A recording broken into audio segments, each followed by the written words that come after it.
Bismillahirrahmanirrahim. Assalamu alaikum students. Today we have second lecture of chemistry from chapter number 7, that is electrochemistry. So students, हम पढ़े थे second example of electroplating जो कि है electroplating of chromium.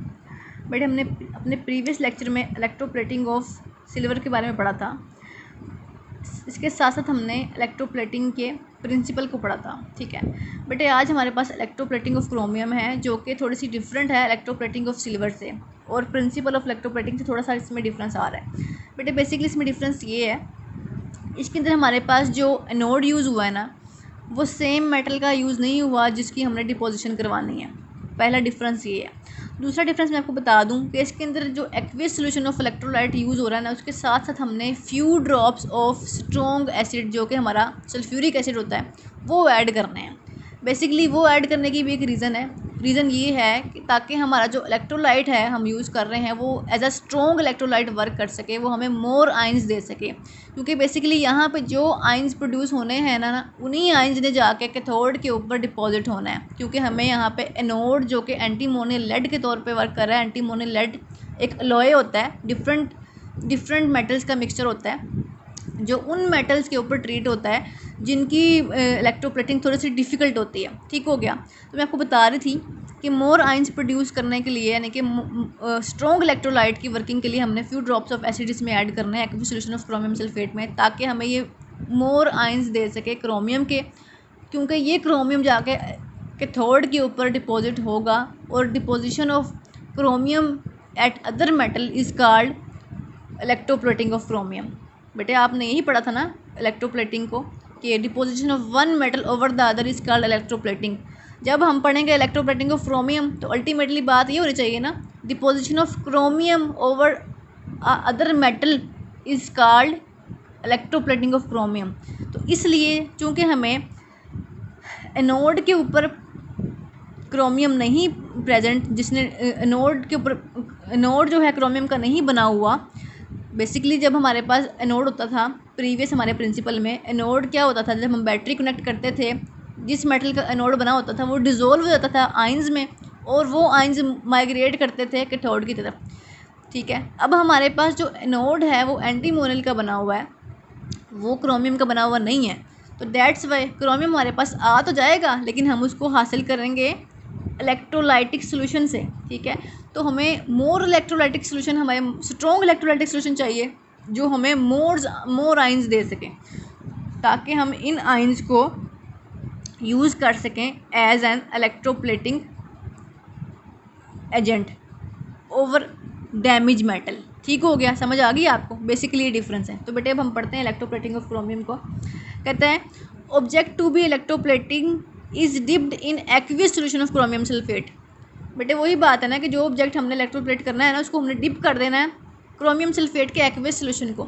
बेटे गौर करें ज़रा, aqueous solution of chromium sulphate वो कह रहा है, इसका मतलब है कि क्रोमियम सल्फेट जो है उसका वाटर सोल्यूशन, यानी कि एक्वियस वाटर को कहते हैं ना, पानी की मौजूदगी में सोल्यूशन होगा उसको हम एक्वियस सोल्यूशन कहेंगे. That contain a little H2SO4. मैंने आपको बता दिया कि इसमें लिटिल H2SO4 उसने डालना है ताकि मोर आइंस प्रोड्यूस हो सकें, ताकि ये electrolyte as a strong electrolyte work कर सके. ठीक हो गया. अब पढ़ते हैं कैथोड क्या है. एनोड तो मैंने आपको बता दिया स्टार्ट में कि एनोड हमारे पास एंटीमोनियल लेड का बना हुआ है जो कि अलॉय ऑफ डिफरेंट मेटल्स होता है. तो कैथोड आपको स्टार्ट से ही पता है, कैथोड वाली बात जो है वो वही है हमारी जो हम पहले से पढ़ते आ रहे हैं. Object to be electroplated is aqueous solution is called cathode. जो हमारे पास ऑब्जेक्ट है ना, जो डैमेज हुआ हुआ है, जिसकी हमने इलेक्ट्रोप्लेटिंग करनी है, वो हमारा कैथोड ही है. Cathode is the same in our previous lecture. ठीक है. एनोड यहाँ पर डिफरेंस आ रहा है क्रोमियम वाले केस में. Antimonial lead act as anode. ठीक हो गया. बेटे अब बात आने लगी है इलेक्ट्रोलाइट की. कहता है chromium sulphate that is electrolyte is ionising. Chromium sulphate बेटे आयोनाइज होगा, और क्रोमियम सल्फेट आयोनाइज होकर हमें कैटाइंस देगा क्रोमियम के, और ये कैटाइंस जो हैं ये कैथोड की तरफ जाके मूव करेंगे और वहाँ पर रिड्यूस होकर डिपॉजिट होना शुरू कर देंगे कैथोड की तरफ. ये बात है. ठीक है. बुक में लिखा हुआ है chromium sulphate that is electrolyte is ionising the chromium cations which reduce and deposit at cathode. ठीक हो गया. बेटे अब हम सबसे पहले देख लेते हैं बेसिकली क्रोमियम सल्फेट के एक्वियस सोल्यूशन की आयोनाइजेशन कैसे हो रही है. बेटे इलेक्ट्रोलाइट हमारा क्या है, aqueous solution of chromium sulphate. अब ये किस तरह से आयोनाइज होगा. क्रोमियम सल्फेट बेटे सिंपली आयोनाइज हो गया है क्रोमियम केटाइंस में और सल्फेट एनाइंस में, ठीक हो गया। अब एक्वियस था तो अल्टीमेटली यहाँ हमारे पास वाटर भी मौजूद है बेटे। अब वाटर जब आयोनाइज होता है तो आपको बचपन से ही पता है, अब मैं बचपन ही कहूँगी क्योंकि प्री-9 से ही पता है आप लोगों को, जो हमारे पास वाटर मॉलिक्यूल है वो आयोनाइज होगा हाइड्रोक्साइड एनाइंस में और हाइड्रोजन केटाइंस में, ठीक हो गया बेटे। अब ये जो हमारे पास बेसिकली बेटे हमारे पास ये जो 4 हाइड्रोक्साइड एनाइंस थे ये एक्टिवली मूव कर देंगे एनोड की तरफ। बेटे हम देखने लगे हैं इलेक्ट्रोड्स जो कि एनोड और कैथोड हैं, इनके ऊपर क्या क्या रिएक्शन हो रहा है। बेटे हाइड्रोक्साइड एनाइंस ने एनोड की तरफ मूव करना है, ठीक है। अब इन्होंने यहाँ पे जाके क्या करना है, बेसिकली यहाँ पर रीअरेंजमेंट हो रही है। हाइड्रोक्साइड एनाइंस रीअरेंजमेंट के बाद 2 वाटर मॉलिक्यूल बनाएंगे, ठीक है। 2 ऑक्सीजन और 4 इलेक्ट्रॉन यहाँ पे लूज़ हो रहे हैं। बेटे लूज़ ऑफ इलेक्ट्रॉन आपको याद होगा हमने पढ़ा था ऑक्सीडेशन होती है, तो बेसिकली एनोड के ऊपर ऑक्सीडेशन हो रही है। अब बेटे कैथोड के ऊपर बेसिकली क्या हो रहा है, जो हमारे पास क्रोमियम के केटाइन हुए थे ना प्रोड्यूस, वो मूव करेंगे कैथोड की तरफ। बेसिकली ये कैथोड की तरफ मूव करेंगे तभी तो जो हमारे पास डिपोजिशन होगी उस मेटल के ऊपर जो डैमेज है, ठीक है। कैथोड की तरफ हमारे पास क्रोमियम के जो केटाइंस हैं वो मूव हो गए वहाँ। अब यहाँ पे मूव होने से पहले इन्होंने क्या किया है, गेन किए हैं electron. Bye gaining electron chromium is reduce into chromium, ठीक हो गया बेटे। बेसिकली यहाँ पे जो क्रोमियम है रिड्यूस हो रहा है क्रोमियम के अंदर, क्रोमियम केटाइन रिड्यूस हो रहा है क्रोमियम के अंदर, तो इसका मतलब है chromium is going to deposited over damage object, ठीक है। तो basically deposition of chromium over the other metal is called electroplating of chromium. So we can say process of electroplating is going here, बिल्कुल ऐसा ही है बेटे। मैंने आपको start में बताया था कि क्रोमियम जो है वो जल्दी से अढेर नहीं होता, अच्छी तरह अढेर नहीं होता किसी भी मेटल की सरफेस पे। अगर स्टील की बात की जाए तो स्टील की सरफेस पे क्रोमियम मेटल जो है वो रेडीली अढेर नहीं होता। तो बेटे इसकी एडहेशन को इंक्रीज़ करने के लिए सबसे पहले हम किसी मेटल को जिसको भी हमने ट्रीट करना है, क्रोमियम प्लेटिंग करनी है जिसकी, उसको हम स्टील, अगर वो स्टील है तो हम उसको पहले निकल से या कॉपर से, निकल और कॉपर दोनों मेटल्स होते हैं, ठीक है। अगर वो स्टील है या कोई और ऑब्जेक्ट है उसको हम पहले निकल या कॉपर के साथ ट्रीट करवाएंगे ताकि उनके अंदर एक एडहेसिव कैपेसिटी थोड़ी सी बढ़ सके, ठीक है। उसके बाद बेटे यहाँ पे बात है निकल जो होता है ना या कॉपर जो होता है वो एडहेशन को इंक्रीज़ करता है। इंक्रीज एडहेशन के बाद क्रोमियम जो है वो एडहेसिव हो जाता है दूसरे मेटल के ऊपर, और ये इफ़ेक्ट जो होता है लेस्टिंग इफ़ेक्ट होता है, ठीक है। और बेटे क्रोमियम की जो प्लेटिंग है ना बेसिकली, जिसको हम सबसे पहले निकल से या कॉपर से ट्रीट करते हैं, इस तरह की इलेक्ट्रोप्लेटिंग जो है ना क्रूजन को तो प्रिवेंट करती है, लेकिन बेसिकली ये सिल्वर अपीयरेंस जो है ना किसी ऑब्जेक्ट की वो इंक्रीज़ करने के लिए, डेकोरेटिव अपीयरेंस इंक्रीज़ करने के लिए यूज़ होती है। बेटा आपकी बुक के लिहाज से जो चीज़ें लिखी हुई हैं उनको भी हम देख लेते हैं। बेटे बुक में लिखा है chromium does not adhere well on steel surface, that is why steel is first plated with निकल एंड कॉपर। बेटे वही बात जो मैंने आपको भी स्टोरी की सूरत में सुनाई। Nickel and copper provide adhesion, then chromium deposit over the adhesive layer of the copper and last longer. Last longer का मतलब है वो देर बाद तक वहाँ पे मौजूद रहती है, ठीक है। बेटे जो इसकी इस तरह की इलेक्ट्रोप्लेटिंग है ना ये कहाँ यूज़ होती है, बुक में लिखा हुआ है this type of electroplating resist corrosion and give bright silvery appearance to object, यानी कि सिर्फ डेकोरेटिव अपीयरेंस देने के लिए और क्रूजन को प्रिवेंट करने के लिए यूज़ होती है। बेटे ये तो हमने पढ़ लिया इलेक्ट्रोप्लेटिंग ऑफ क्रोमियम। अब हमारे पास है इलेक्ट्रोप्लेटिंग ऑफ जिंक। बेटे हमारे पास थर्ड एग्जांपल है इलेक्ट्रोप्लेटिंग की है जो कि है इलेक्ट्रोप्लेटिंग ऑफ जिंक।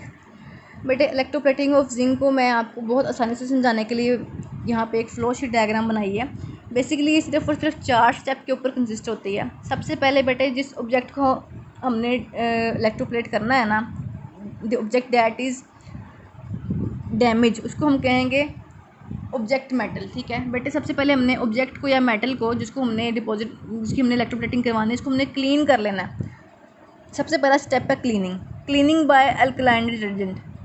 बेटे अल्कलाइन डिटर्जेंट होना चाहिए हमारे पास ऑब्जेक्ट के लिए। उस ऑब्जेक्ट बेसिकली क्या है, वो चीज़ जिसकी हमने इलेक्ट्रोप्लेटिंग करनी है, जो डैमेज है, जिसके डैमेज को हमने रिपेयर करना है। ठीक हो गया। डैमेज वाले ऑब्जेक्ट को हमने क्या करना है, क्लीन करना है अल्कलाइन डिटर्जेंट के साथ। ये हमारा फर्स्ट स्टेप है। बट सेकंड हमारे पास ये है कि हमने उस क्लीन्ड ऑब्जेक्ट को एसिड के साथ ट्रीट करना है। ठीक है, ताकि वो रस्ट फ्री हो जाए और दोबारा से प्योरली क्लीन्ड ऑब्जेक्ट में कन्वर्ट हो जाए। बट रस्ट फ्री करने के लिए हमने एसिड से ट्रीट किया, क्लीनिंग के लिए हमने उसको अल्कलाइन डिटर्जेंट से क्लीन किया। ठीक हो गया।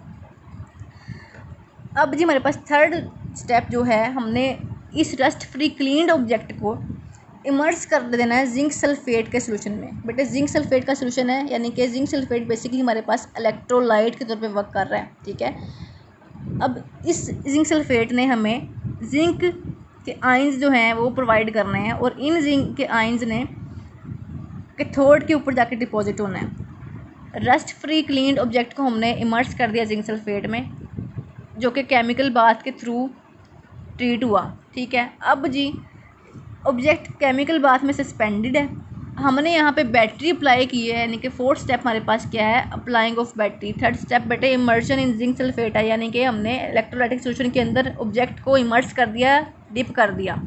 अब डिप करने के बाद हमने क्या करना है जी, करंट अप्लाई करना है।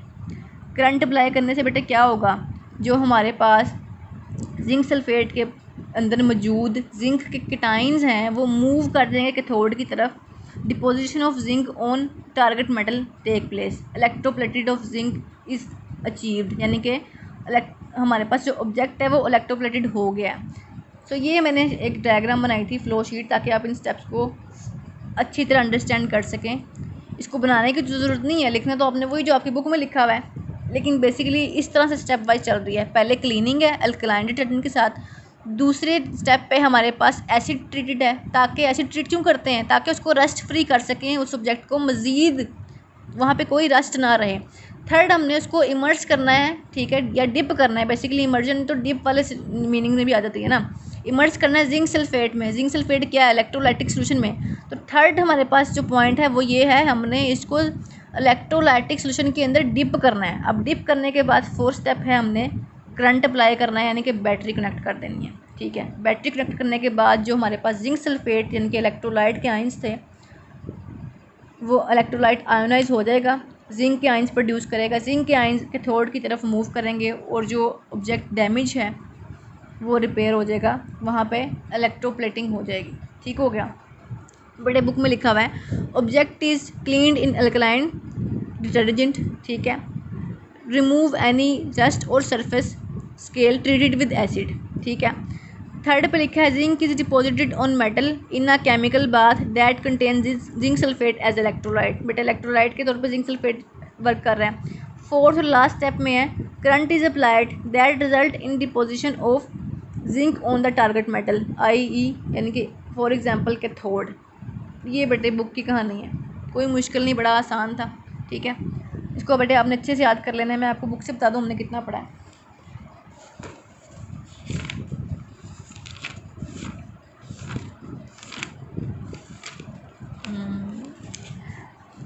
बेटे पेज नंबर 131 से इलेक्ट्रोप्लेटिंग ऑफ क्रोमियम से स्टार्ट किया हमने।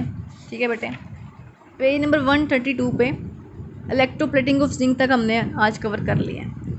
ठीक है बेटे, इसको 2-3 दफ़ा रिवाइज कर लीजिएगा, आपको अच्छे से अंडरस्टैंड हो जाएगा ये। अल्लाह हाफिज़।